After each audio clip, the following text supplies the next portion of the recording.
Once, I thought I would be alone for the rest of my life. Until I met him, the pack alpha of the werewolves. He made me find a sense of home in his pack. We fell in love and decided to get married. And I thought I would live a happy life from then on. But fate always likes to play tricks. My ex-mate came back with the purpose of revenge. He not only threatened my life but also put me in a moral dilemma. Chapter 19. I gazed at Norman, speechless, still enveloped in his strong arms as his proposal sank in.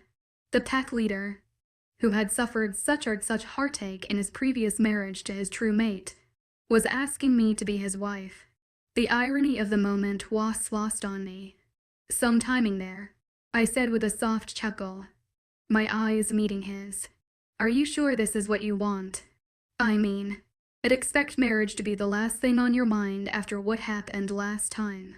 Norman's blue eyes, deep as the ocean and just as mysterious, peered into mine.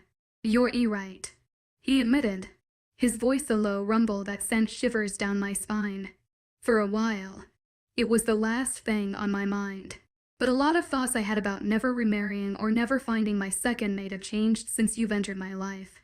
Really, with everything that's going on, yes, I'm scared to lose you if you were to marry me. But it'd be even more devastated if I never asked you and you were still taken from me. My heart swelled with emotion, squeezing tightly in my chest. The truth in his words was palpable, the love evident even though our time together had been relatively short. "Yes, I'll marry you," I whispered, watching as a radiant smile broke out on Norman's face.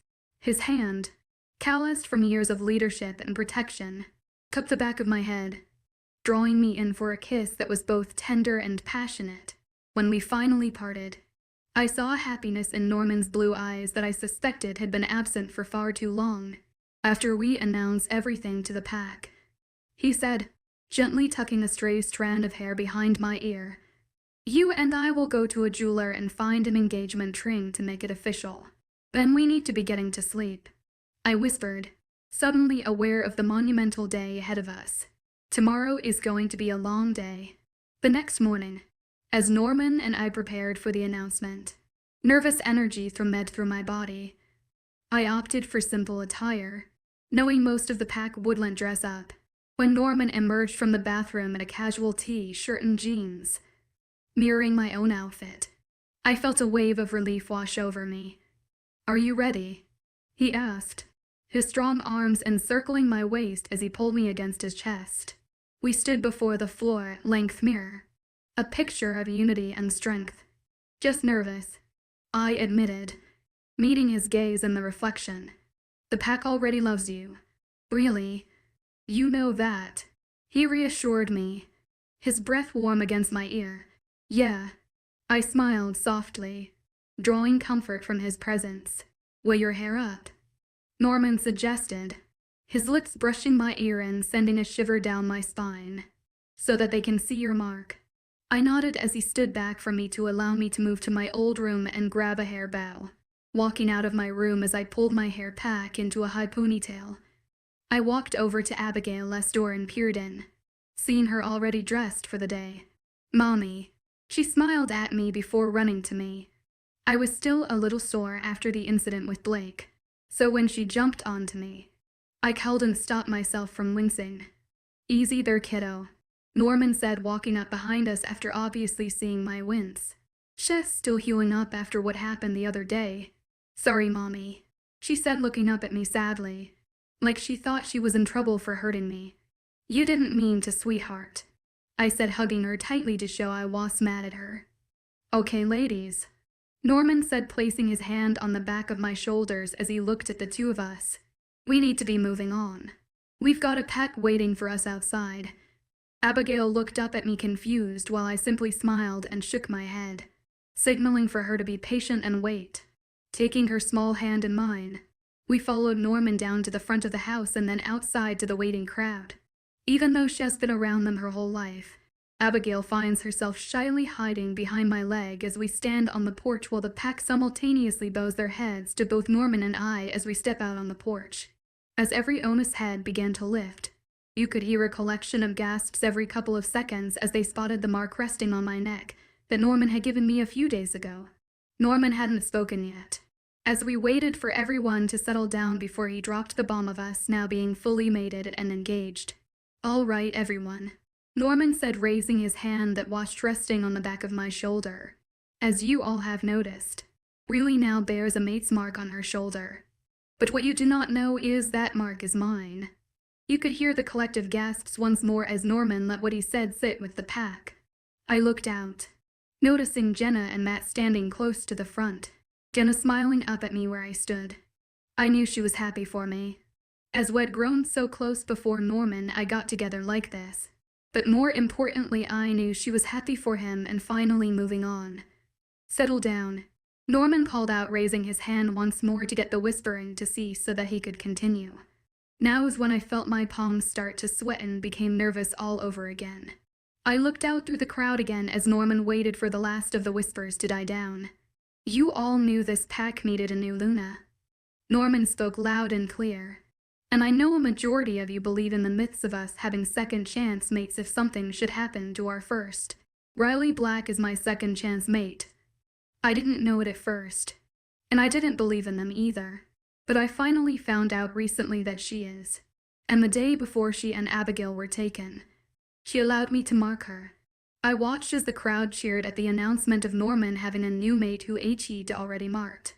That's not all," he called out as he peered at the crowd while they settled down. "As of last night, Riley and I have now fully mated and she has accepted my proposal of becoming my wife." I watched the crowd erupt into cheers once more as I felt Norman slide his hand down from my shoulder to around my waist, where he then pulled me against him. I rested my head on his shoulder, a small smile on my face, as we watched the crowd call out their congratulations to Norman and I. As the crowd began to shrink in size, everyone going back to starting their day, Jenna and Matt ran up the stairs toward Norman. Abigail, Adele, and I still stood. Jenna wrapped me in a tight hug as Matt congratulated Norman, who knew I would found my place to be here next to Norman with my new friends Jenna and Matt, and my adopted daughter Abigail. "I'm so happy for you," Jenna said, smiling as she pulled away from the hug.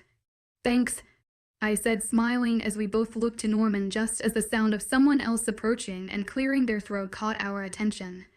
"Never thought I'd hear you tying the knot again, Ritas," a man said, standing at the bottom of the step, smiling up at Norman while he grinned down at this newcomer.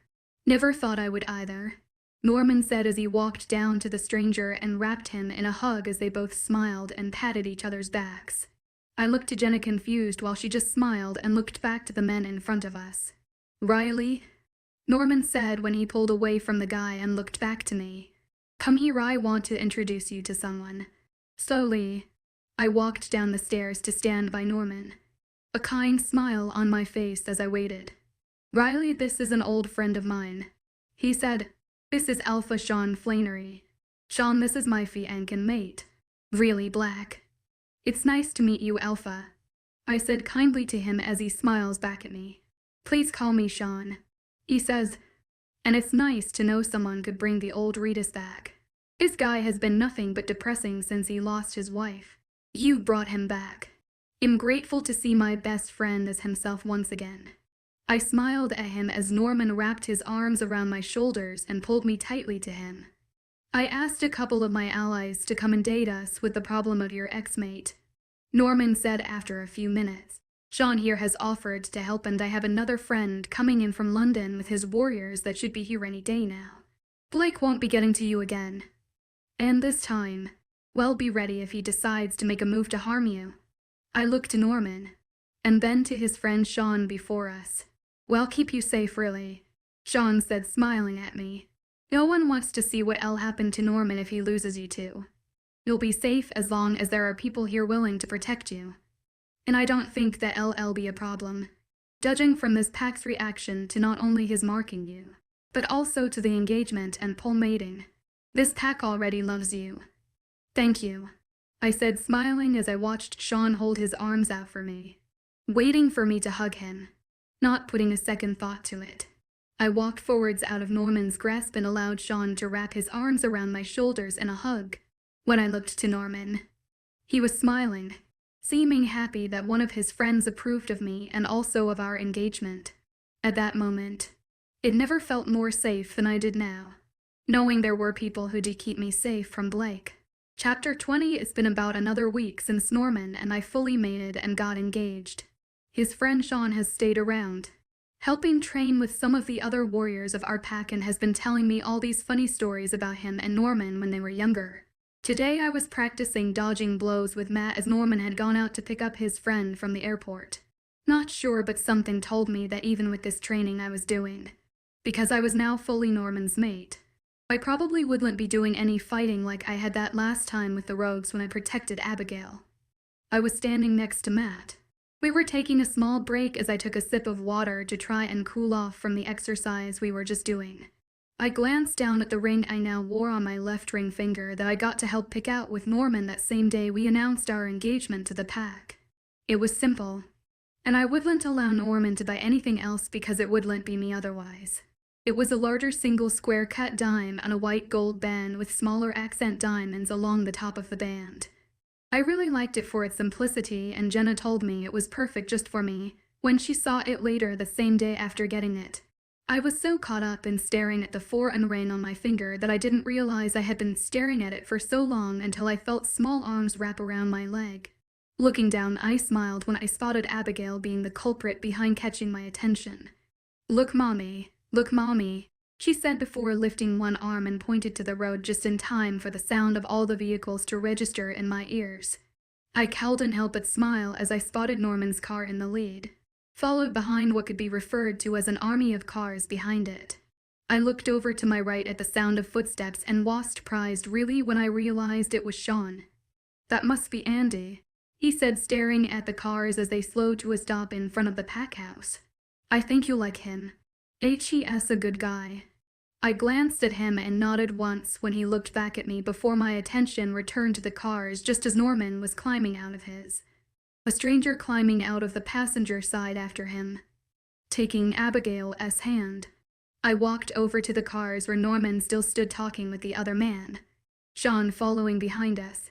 When we drew closer, Norman stopped talking and smiled over at me while his friends seemed to get the message and smiled too. You must be this new maid I've been hearing about, the stranger said with a clear British accent as he caught my attention away from Norman. It's nice to meet the one who was able to steal Norman's heart here. I don't think I've done that, I said as I felt a blush creep up onto my cheeks. Believe me, Sean said from beside me. You have. I smiled at Sean before looking back to Norman and his new friend, waiting for an introduction. This is Alpha Andrew Lincoln, Norman said after a few seconds. He's the alpha from the largest pack over in the United Kingdom. Andy, this is my maiden fiancée, really black. And who's this cute little girl? Andy asked, looking down to Abigail as she tried to hide my leg while peering up at him with a nervous smile. This is Abigail, I said, placing my hand on the back of her head as Andrew looked up at me. My adopted daughter. Just an original member to Norman's pack, but after I joined I became attached. It's sort of helps that I saved her life from a rogue attack back when I first joined. That was when she proved to most of the pack that she was meant to be a Luna, Jenna's voice said suddenly coming up behind me. I turned around and smiled at her as she sent me a smile before going up to greet Andrea.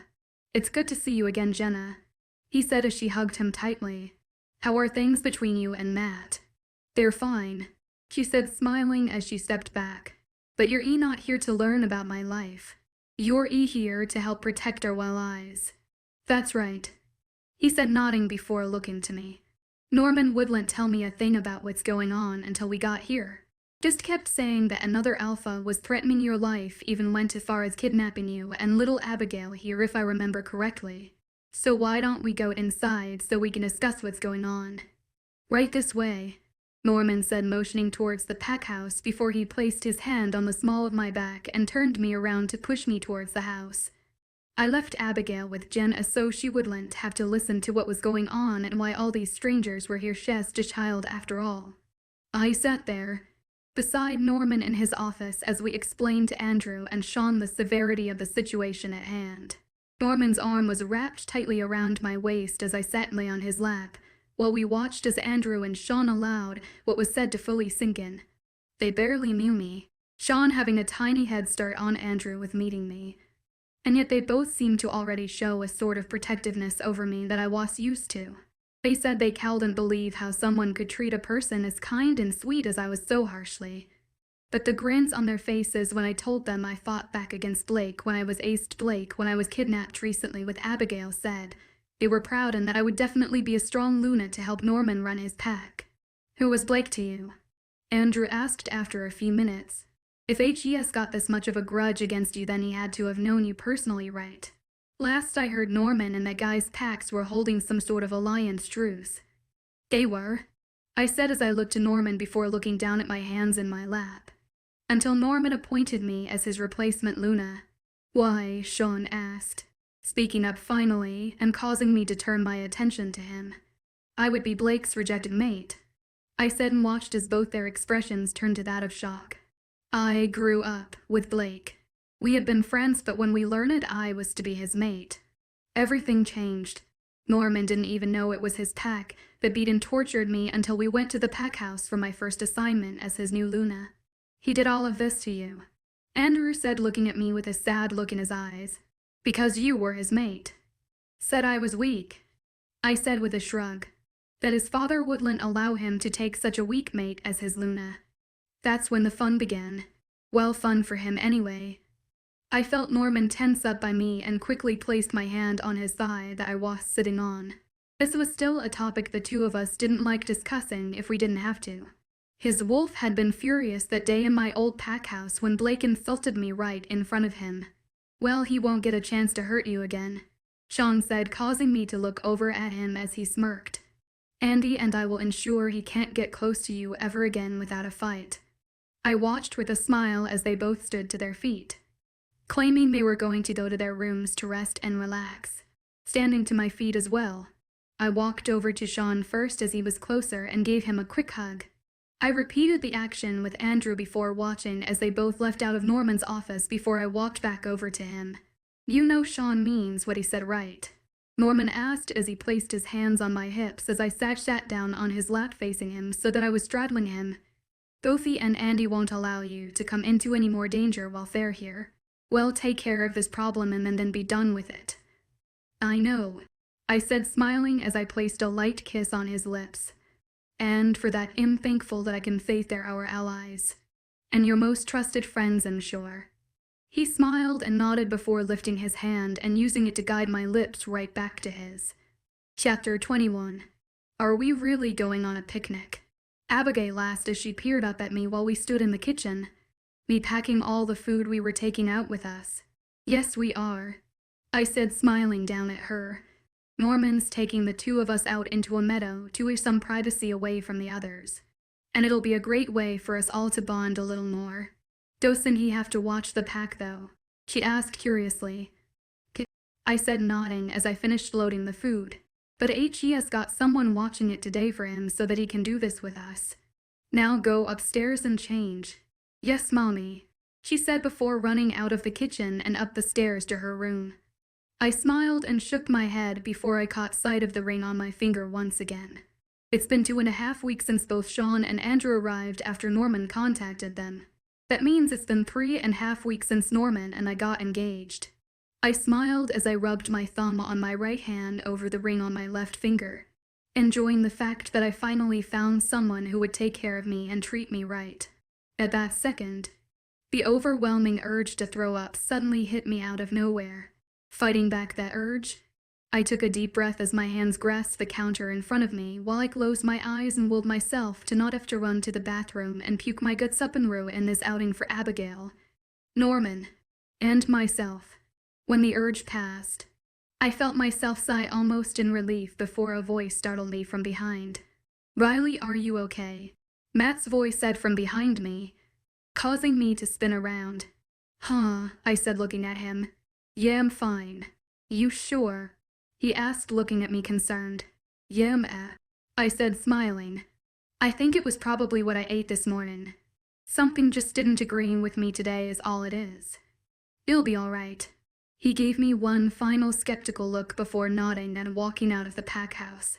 turning back around to face the now packed basket of food. I decided it was time for me to head upstairs and get changed as well for this small outing for just the three of us. Walking by Abigail's door, I peered in to see she was fully dressed and trying to tie her shoes.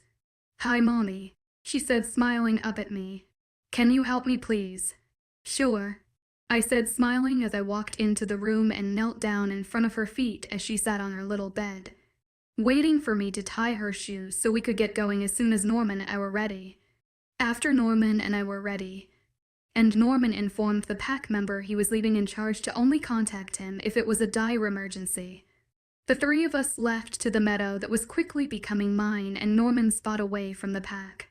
After Norman found us a nice spot to lay the blanket out that HED brought along, the two of us were laid back on it while Abigail ran around giggling as she chased a couple of butterflies she'd found, trying with all her might to catch them. "Mommy, come play with me," she said, stopping as she turned to smile at me. "I'm sorry, sweetie, I'm a little tired right now," I said with a sad smile. "Baby, later, okay?" "Okay," she said as her smile dropped a little before a passing butterfly caught her attention and she was off chasing it again. You all right?" Norman asked after a couple minutes, getting my attention away from the running and laughing child before us. "Yeah, just a little tired," I said, smiling over at him. "You'd keep me up half the night." I sent him a wink as he leaned over and playfully nuzzled into the crook of my neck. He said with a smirk evident in his voice before he pulled back slight and smiled at me, his blue eyes peering up at me. "And I'm not complaining now," I said, smiling back down at him. "I'm all right. I promise, Norman. If there was something to worry about, I'd tell you." His eyes regarded me for a moment before he nodded, believing that I would tell him if something was up. And after all we'd been through in a short amount of time, I would. I leaned down, placing a light kiss on his lips before pulling back and looking over to Abigail as she continued to run and play, having a blast out in the meadow. By the time we finally called it a day, Abigail was tuckered out, so Norman was carrying her as she slept with her head on his shoulder while I was carrying the now empty bag that had our food in it at one time. "I'm going to go put her to bed," Norman said as he made his way towards the stairs once we were back inside the pack house. Okay, I said before holding the bag up. "I'm just going to put this stuff away." I watched as he nodded before made his way upstairs with Abigail still sound asleep in his arms. I smiled before turning and walking into the kitchen and began to unpack the bag. I was just about finished with putting everything away when this sudden dizzy spell hit. I grabbed a hold of the countertop in front of me and tightly shut my eyes, willing the dizziness to go away before Norman came back and started to worry over nothing. When the dizziness finally went away, I was startled when I felt a pair of arms wrap around my waist. "Are you sure you're all right?" Norman asked as I felt his warm breath fin across the back of my neck as he spoke. "Yeah," I whispered as I placed my smaller hands on his as I leaned back against him while he rested his head on my shoulder. "I'm all right. I've just been doing a lot lately when it comes to helping with the pack and getting ready for whatever Blake might have planned." "Why don't you go upstairs and take it easy then?" he said as he placed a gentle kiss on the curve of my neck near where his mark was. "No, I can't," I said as I moved my head back to give him better access out of habit. "I want to go see Janet at A before it gets too late in the evening. I'll rest afterwards, I promise." He pulled his lips away from my neck and placed his hands on my shoulders, turning me around to face him as he seemed to peer into my soul with that blue-eyed gaze of his. You better, he said, "or I'll tie you up to my bed and never let you leave." "I didn't know you were into that kinky stuff," I said, smiling up at him as I placed my hand on his chest. I watched as his blue eyes darkened as he looked down at me. "There's a lot about me you don't know," he said, his voice deeper than normal. "Guess I'm going to have to spend some time getting to know you better then," I said, smiling up at him before standing on my toes and pressing a quick kiss to his lips. "I'll be back later, then I'll go upstairs and rest like you suggested." "I promise." I pulled out of his grasp and made my way towards the front door, feeling his eyes on me as I darted outside and began my way to Jenna and Matt's place. As I made my way to their home, I spotted some of the pack members walking about, either on their way home or just taking a short stroll before nightfall. "Evening, Luna," a woman said, smiling at me as she bowed slightly. Evening, I said, smiling before noticing the baby bump she was sprouting. You look about ready to pop. I feel like it, she said, smiling down as she placed her hand on her protruding stomach.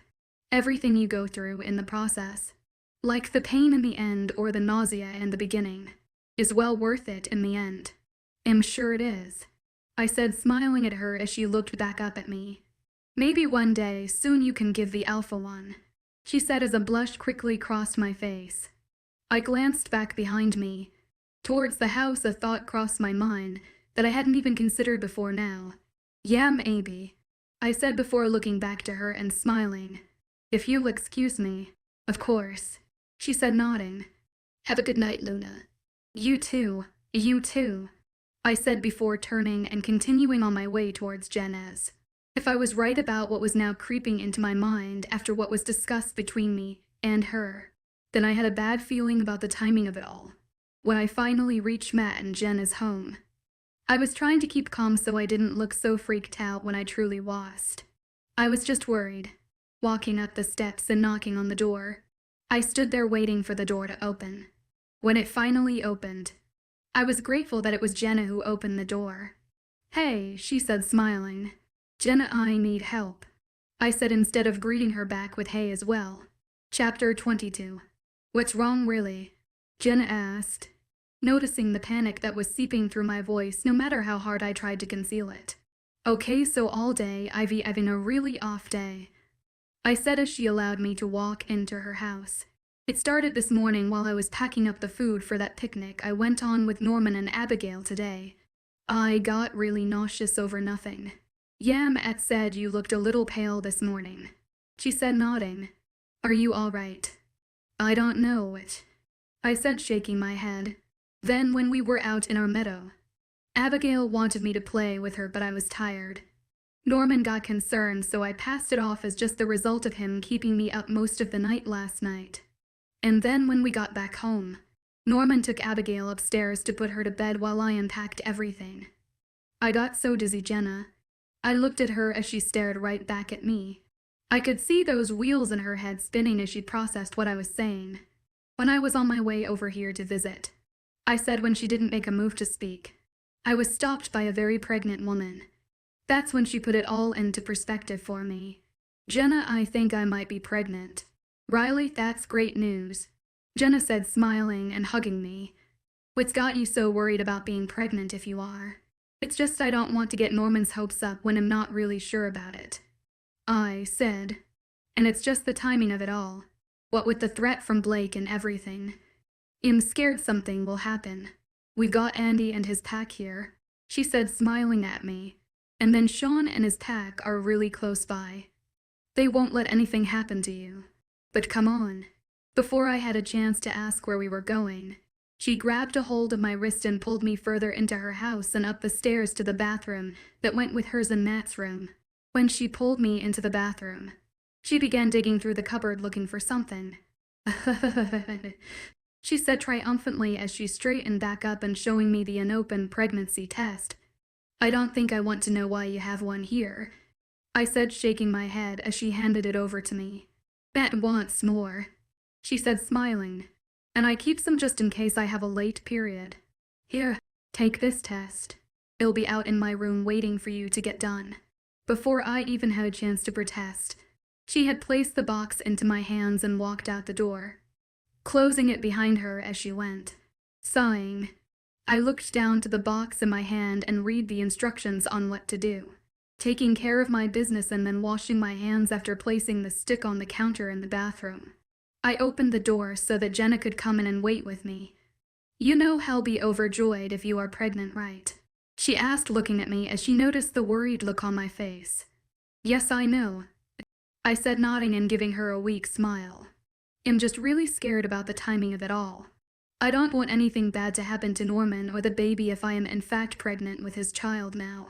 Well, only one way to see if you are not, she said, smiling as she walked over to the counter where the test was sitting. What does it say? I asked when she didn't make a move to speak after staring at it. When she turned around to face me, I automatically knew just what was on that test, if her smile was anything to go by. Riley, she said, grinning. You're pregnant. You and Norman are going to have a baby. She ran up to me and hugged me, while I barely managed to put my arms around her as I was in a little bit of shock over the news.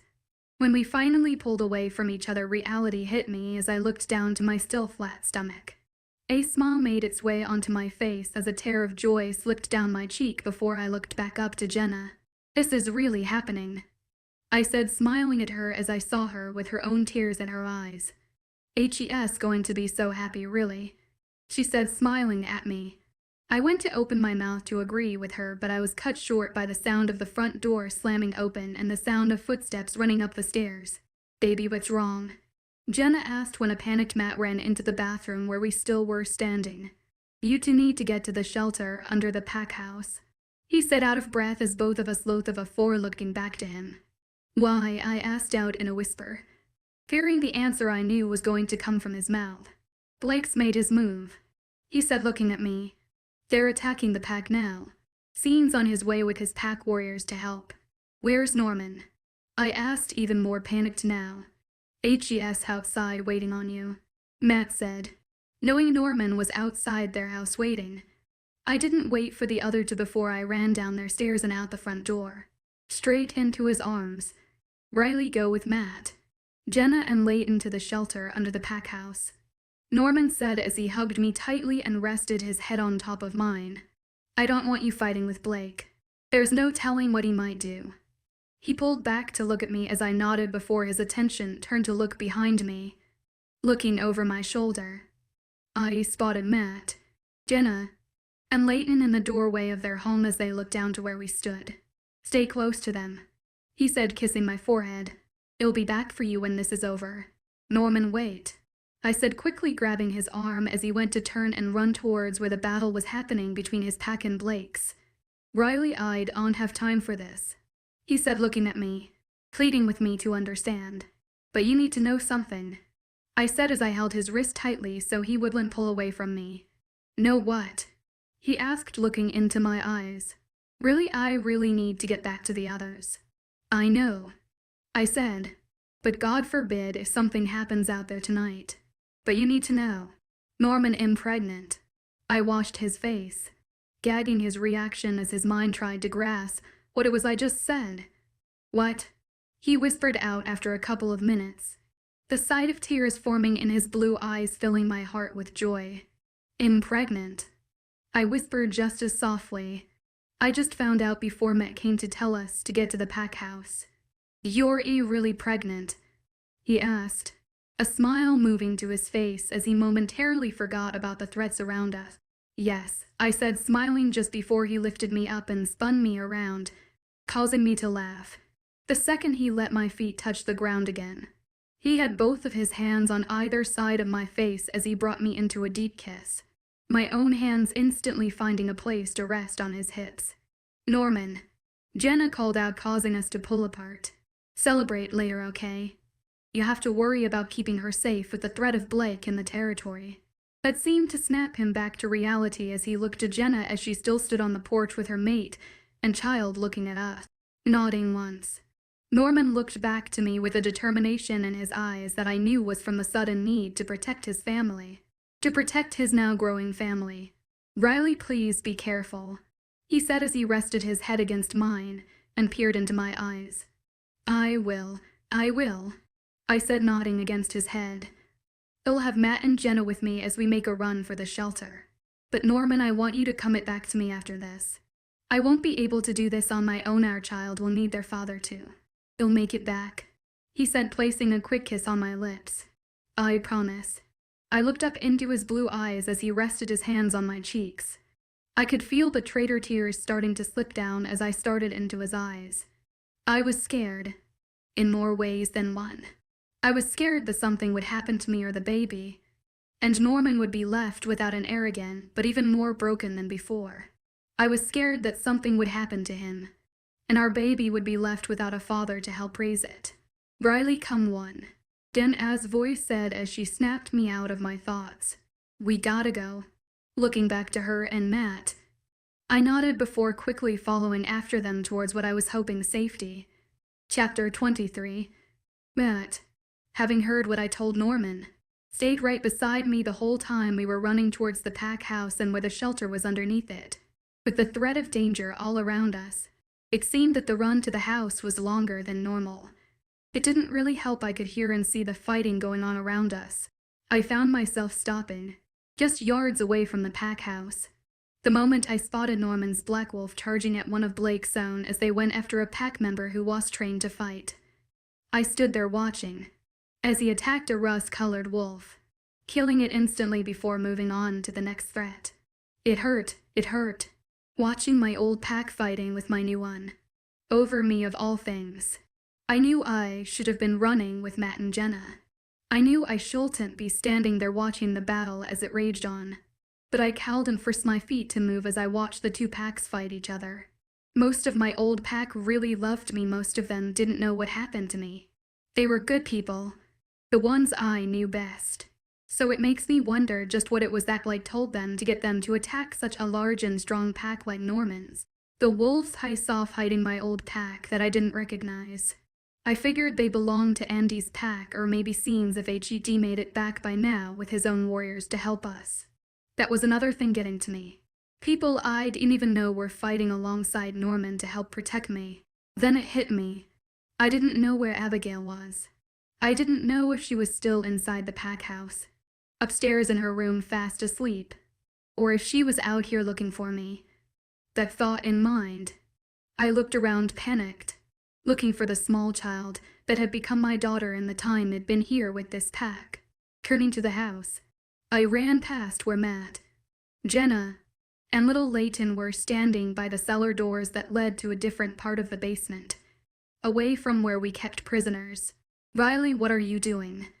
I heard Matt shout as soon as he spotted me run by him. "I have to find Abigail," I called back, not looking over my shoulder as I ran inside and straight for the stairs, going to her room first. "Abigail," I shouted, running through the door to her room. "Mommy," she shouted, spooked by my sudden burst into her room. "CM on, sweetie, we've gotta get to shelter," I said, running over to where she sat on her bed, picking her up. I held her close as I quickly began making my way down the stairs and straight for the front door, standing on the steps to the pack house for a second. I looked around before noticing Matt still standing by the cellar doors, but Jenna and Leighton must be been already inside where it was safe. "Run to Matt," I said, putting her down and pushing her towards where Matt stood before I straightened up. I needed one last look at Norman, or his wolf, just to know he was still alive before I went down into that shelter to hide. "Riley, come on," Matt shouted, causing me to look over at him. I cowled, not until I knew Norman was safe. Looking back to the fighting wolves around me, I finally spotted his black wolf attacking another. Seeing he was okay, I turned to run for Matt, almost making it to him and the safety of the shelter when something grabbed me from behind. "Riley, Lele," Matt shouted as a hand wrapped itself tightly around my neck and slowly cutting off my air supply. The smell that was filling my nose was that of a familiar scent. It was Blake's hand that was wrapped around my throat. It was his hand that was cutting off my air supply and slowly killing me. "Riley," I heard Matt shout again, my vision beginning to get blurry and black spots beginning to appear. I looked over towards Matt, my eyes heavy as my body started to shut down from the lack of oxygen. "Mommy," I heard Abigail scream, watching as Matt grabbed a hold of her and held her tight to keep her from running towards me. As the darkness began to slowly spread across my vision, I heard a loud and angry roar coming from somewhere. I could see Matt looked terrified as he looked over to where I'd last seen Norman fighting. Before I had time to comprehend what had Matt so scared, I felt Blake being jerked away from me and then me myself falling to the ground. Gasping for the much-needed oxygen, I sat there on the ground before I felt a pair of hands grip a hold of my shoulders. As my vision cleared, I looked up to see that it was Matt's hands on my shoulders.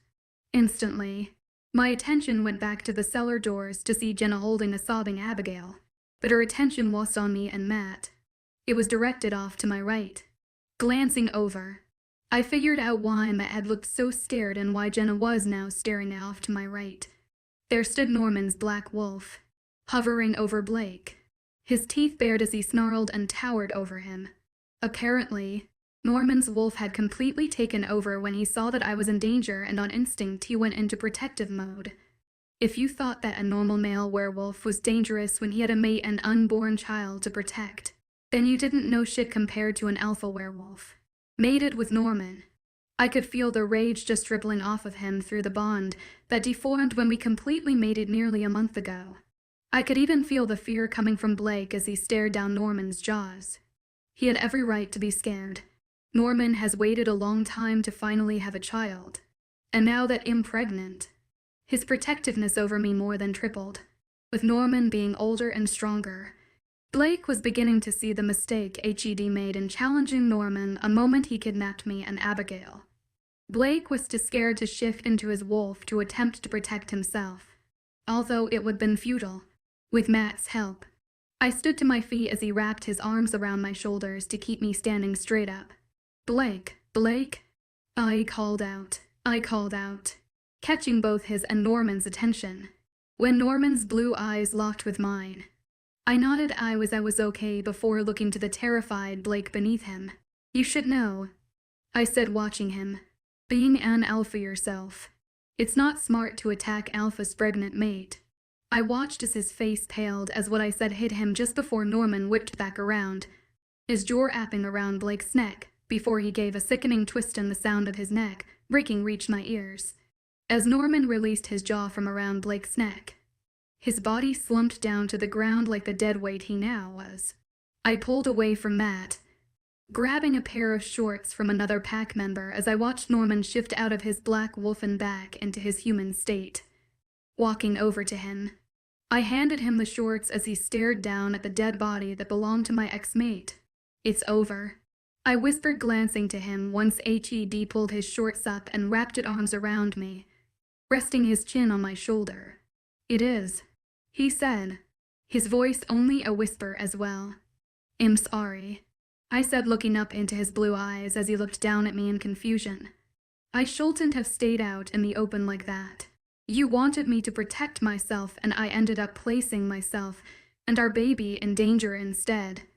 It's okay, he said, turning me around and placing both hands on my face.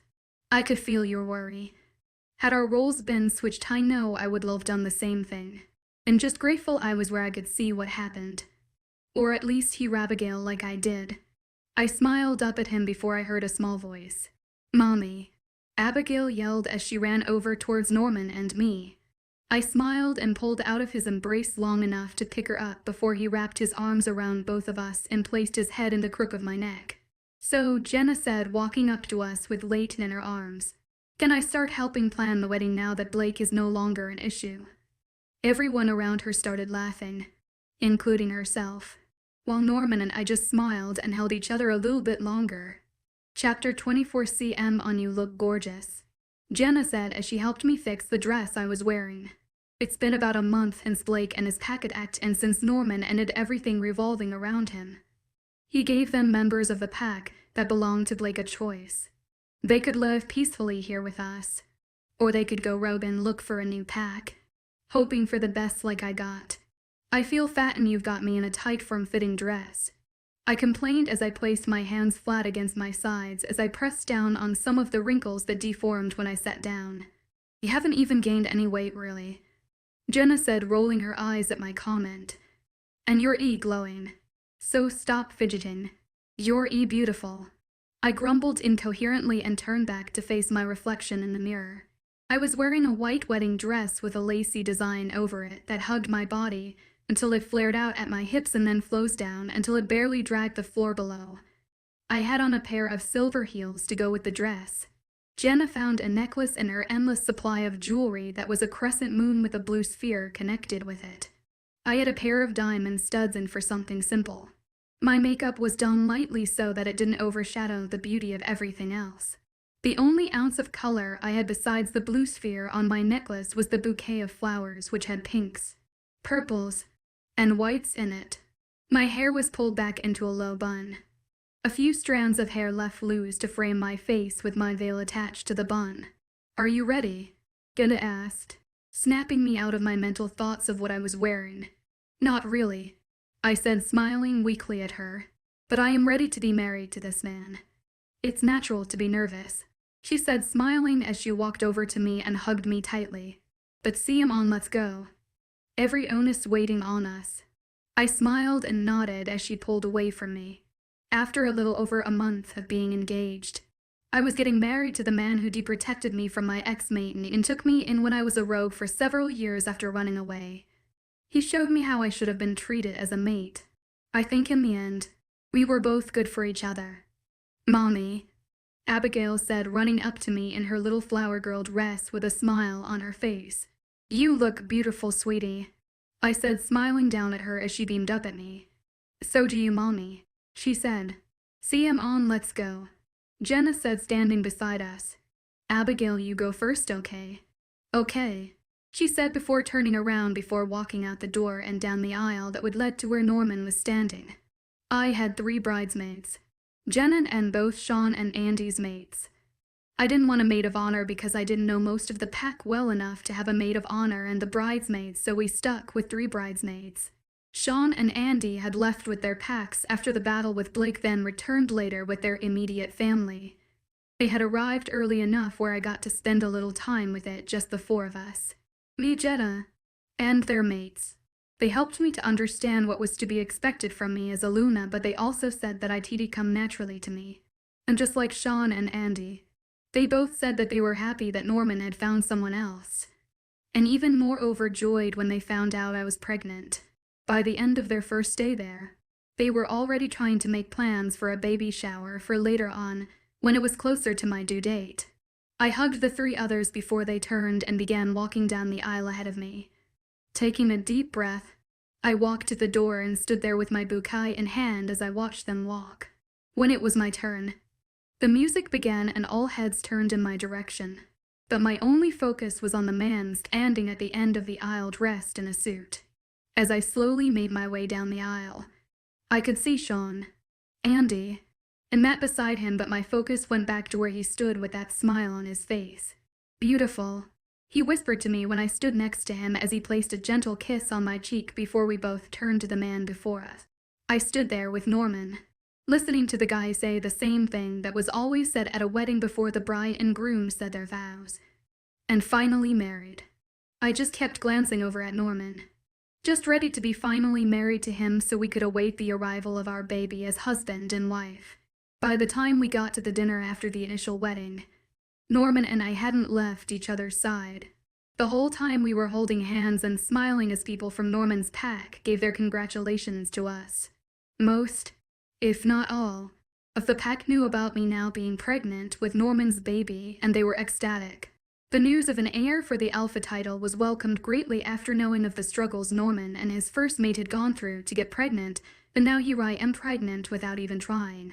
Mommy, Abigail called out, snapping me from my thoughts as I looked over at her to see she wanted in my lap. Picking her up, I sat her down and hugged her tightly before glancing over at Norman to see him smiling at the sight. Can I call you Daddy now that you married my mommy? She asked shyly. The entire room went silent, having heard the little girl's question and waiting to see how Norman would respond to it. I glanced up at Norman to see him smiling down at the little girl seated in my lap. Of course, he said, smiling as she grinned at him and moved over to sit on his lap and hugged him tightly. The room erupted into a cheer of AWS as he hugged her back, just as tightly. Now, he said once he pulled away from the hug, how about a dance with my 2 beautiful girls? I smiled and watched as he stood to his feet with Abigail resting on his hip before he held out his arm to me. I reached up and took his hand, allowing him to help me out of my seat before leading the way towards the makeshift dance floor where other couples were dancing, including Matt and Jenna. Norman passed Abigail to me before wrapping his arm around the 2 of us once I had her settled on my hip as his other hand grabbed my free one. As he started to sway us gently to the slow song playing background, he leaned forward and pressed a light kiss to my lips. I heard Abigail giggling before she pushed us back, causing us to both smile over at her. I leaned closer to her and placed a soft kiss on her cheek before looking back to Norman and smiling. All I could see in his blue eyes at that moment was pride and absolute love for me and Abigail in our arms. looking around the room as we slowly moved with the meet. I could see other couples joining in and dancing as well. I saw Andy and his mate, Sean and his mate, and then I spotted Jen and Matt as they both were dancing close to where we were. As if sensing that I was looking, I watched as Jenna turned around to face me, pulling away from Matt. She walked over to me. I pulled away from Norman and handed him Abigail before facing her just as she wrapped me in a hug. "I'm so happy," she whispered.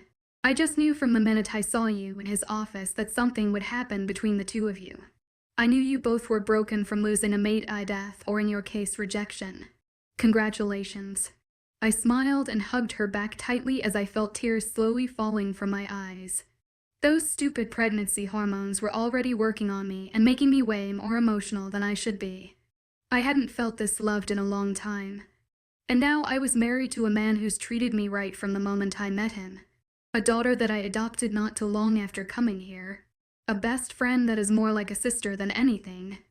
And a baby on the way.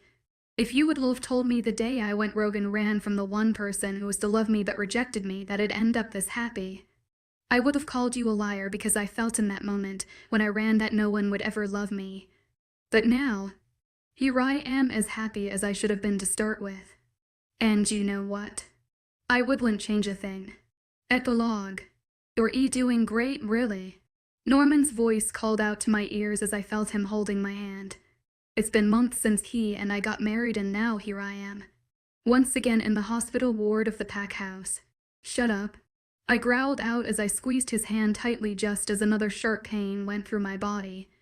"It's your fault I'm in here right now like this. It takes two to tango, sweetheart," he said, laughing as he leaned forward and pressed a kiss to my temple. "Remember that. You're just as much to blame as me in this." "I hate you," I growled out while his smile only seemed to grow. "That's right, I'm finally delivering our firstborn. The pack has been on edge these past few weeks as the day drew closer. And now it's here, and I'm sure everyone in the pack can hear me shouting at their alpha and blaming him for getting me into this mess. But who am I kidding? I wouldn't want to change this moment. Every person in the werewolf community dreams of the day they can happiness to their mate while doing so. But with me being mated to the alpha, and our child being of alpha blood, I'd have to endure much more pain than the average person. Which, in my opinion, is seriously messed up. You're doing great, Luna," the pack doctor said from between my legs as they looked up at me with a smile. I can already see the head. I sat up slightly to look down at where they sat before flopping back and groaning. I was tired, thirsty, hungry, and a serious amount of pain. And if I asked for something to eat or drink, all they'd give me were these damn ice chips. "You hear that?" Norman whispered against my head. "Our baby will be here soon." I gave him a death glare, but all he did was laugh. "All right, Luna," the doctor said, peering up at me once more. "Time to give me a big push." "Okay." I scream out in pain as a strong contraction hits me hard. I grip Norman's hand tighter as I use it to help me to push through the pain and to push just like the doctor said to do. I've been doing this for hours, pushing every time the doctor tells me to. But when the sound of a cry fills my ears and the contractions stop, I feel tears flowing down my eyes as the doctor stands with a small form in their arms. I feel Norman's hand tighten around mine this time as we both see the small creature that was part of him and part of me. "Congratulations," the doctor said, walking closer with the newborn infant. "It's a boy." I smiled as they handed me the baby, now wrapped in a little blanket. When he was nestled safely in my arms, I looked up at Norman to see him smiled proudly at the baby resting in my arms. "What are we going to call him?" I asked, looking up at Norman as he looked to me. "I was thinking," he said, looking down to the baby in my arms before looking back to me again. "How about Caden?" "Caden?" I said, trying it out. "I like it." I looked back down at the baby in my arms as he slowly opened his eyes, revealing the same blue eyes as his father.